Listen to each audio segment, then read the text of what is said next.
नमस्कार प्रणाम। हम अंकित मिश्रा सब गोटा मिथिलावासी के हाथ जोड़ कऽ प्रणाम नमस्कार करै छी और अंकित मिश्रा पेज पर मिथिला कॉमेडी अंकित यूट्यूब चैनल पर सब गोटा के जुड़ऽ के लेल धन्यवाद और प्रणाम।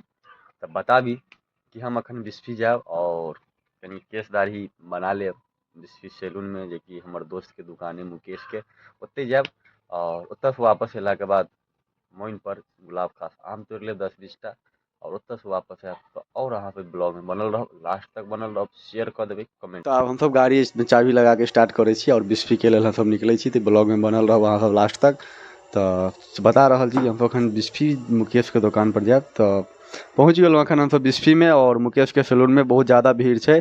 तऽ एखन नंबर में लागल छी, बैसल छी कुर्सी पर, देख सकै छी रोड बाहर के सीन छै ई सब अहाँ के। बिस्फी चौके पर मुकेश के सैलून छै।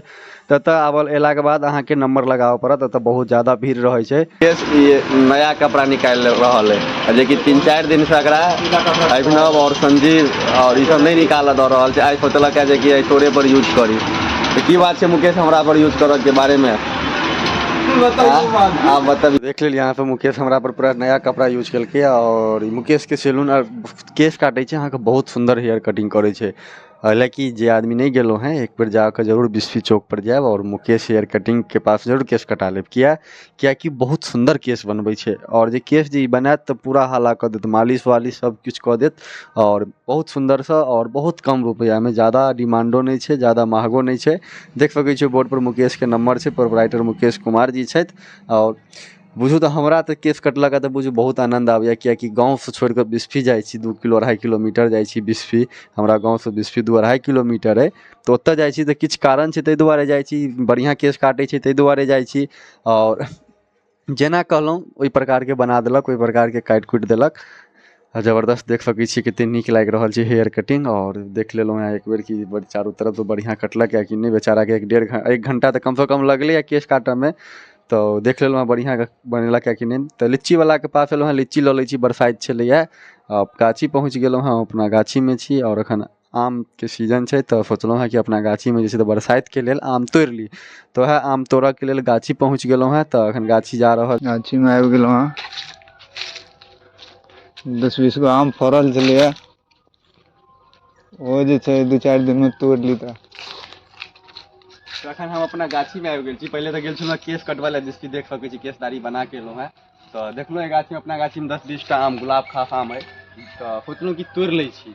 नहीं तोड़ब तऽ पता लागत कि जेहो में 10-20 टा हाथ लागऽ वाला है ओहो नहीं लागत, कियाकि ऐसे अगला पिछला साल पहले एकोटा आम हाथ नहीं लागल। तऽ एहि बेर पहले हाथ लगा लै छी और लऽ लै छी। आर ई आम सबसँ बड़का बात काल्हि की छै, बरसाइत छै। ओहो बरसाइत जे छै तऽ ओहिमे बरसाइत में सेहो आम काज आबि जेतै। देखै छी कि पाकल है या नहीं पाकल है। तऽ अहाँ सबके देखाबै छी तोड़ि तोड़ि कऽ और चढ़ै छी हम गाछ पर। एखन हम अपना गाछ पर चढ़ैके कोशिश करै छी, गाछ पर चढ़ि रहल छी। बहुत दिन के बाद चढ़लहुँ हैं गाछ पर, नहीं तऽ पहले ई गाछ पर सबटा आम हमही तोड़ै छलहुँ हैं बच्चा में। लगभग जते 40-45 गो हमरा आम के गाछ छै, तऽ सब आम के गाछ पर हम अपने चढ़ै छलहुँ हैं। 3 गो गाछी है, तीनों गाछी में मिला कऽ 40-45 गो आम के गाछ है। बढ़िआँ फड़ै छलै, लेकिन एखन 2-3 बेरसँ नहीं फड़ि रहल अइ। तऽ कोनो बात नहीं, फेर फड़तै, अगिला साल फड़तै, ओहिके अगिला साल फड़तै, लेकिन फड़तै तऽ जरूर। आम के गाछ छै तऽ फड़तै जरूर। एखन बहुत ऊपर चढ़ि गेलहुँ हैं, जे कि नीचाँ देखै छी तऽ जेना लागै कि गिरब तऽ पैरे हाथ टूटि जायत। और बहुत दिन के बाद चढ़लाके बाद तऽ ओनाहितो आदमी के डर होइ छै। तऽ एखन हम जा रहल छी एकदम पतला वाला ठाढ़ि पर, शुरू ओतैसँ करै छी, बहुत पातर ठाढ़ि पर जा रहल छी। डरो होइए जे टूटि नहीं जाए, लेकिन सोचै छी चल वजन तऽ ज़्यादा नहीं अइ तऽ नहीं टूटत, बचि जायब। लेकिन आम तऽ तोड़नाइ जरूरी है। तऽ देख सकै छी आम के केना तोड़ि रहल छी, ठाढ़िके पकड़ि कऽ घीच रहल छी। और एक हाथ से ठाढ़ि पकड़ने छी जाहिसँ गिर नहीं पड़ी, डर होइए। नहीं तऽ बच्चा में तऽ ई सब तऽ किछु छलैहे नहीं। एहन एहन ठाई गाछ पर तऽ हम सब तऽ आँखि मुनि कऽ चढ़ि जाइ छलहुँ हैं, कखनो आम तोड़ि लै छलहुँ हैं।